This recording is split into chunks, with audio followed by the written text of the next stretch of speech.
তেল দিতে নিতে তো মার্কেটে দিয়ে হয়ে গেছে।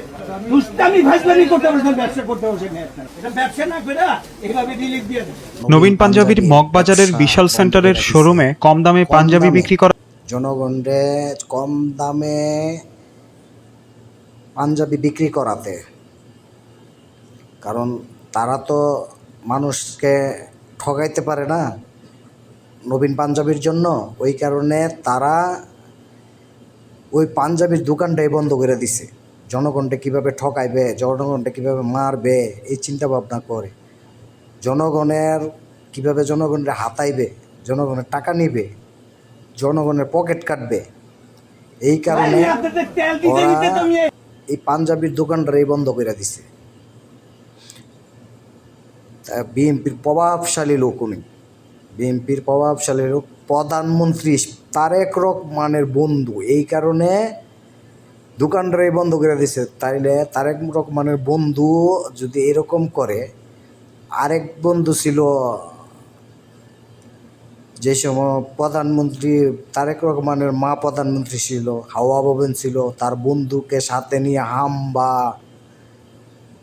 হাম্বা চুরির কারখানা বানাইছিল, দুর্নীতির কারখানা বানাইছিল হাওয়া ভবনের ভিতরে। তো এখনও এরকমই জোর জবরদস্তি মানুষের দোকান পাট বাড়ি ঘর সব কিছু ভাঙ্গা দিতেছে। নারায়ণগঞ্জে এক বাড়ি ভাঙচুর, কীভাবে ভাঙচুর করছে জনগণ হয়তো দেখছে, সব কিছুই দেখছে জনগণ তো আর দেখার বাকি নেই, অনেক কিছুই সব কিছু দেখতেছে জনগণ।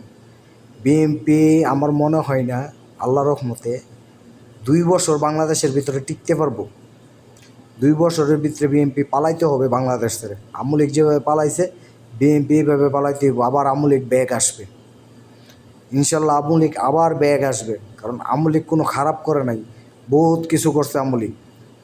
বিএনপির মতন এর চাঁদাবাজি দুর্নীতিবাজি ক্ষমতা আসার আগের থেকে দুর্নীতিবাজি চাঁদাবাজি শুরু করে দিছে। আর ক্ষমতা আইসাসেরা এখন কি করতেছে দেখেন, বর্তমানে প্রত্যেকটা পাম্পের ভিতরে তেল নাই। তেল নাই কেন? দুর্নীতির কারণে তেল নাই। বাংলাদেশে তো ডিজেলের সমস্যা হইতে পারে, পেট্রোলের তো কোনো সমস্যা নাই বাংলাদেশে। পেট্রোল অকটেন এগুলোর কোনো সমস্যা নাই।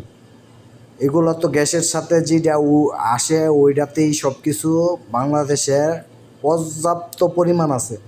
বাংলাদেশ থেকে পেট্রোল অকটেন রপ্তানি করতে পারে অন্য দেশে, তারপরও কেন বাংলাদেশে সংকট হবে এটার জবাব চাই তারেক রহমান।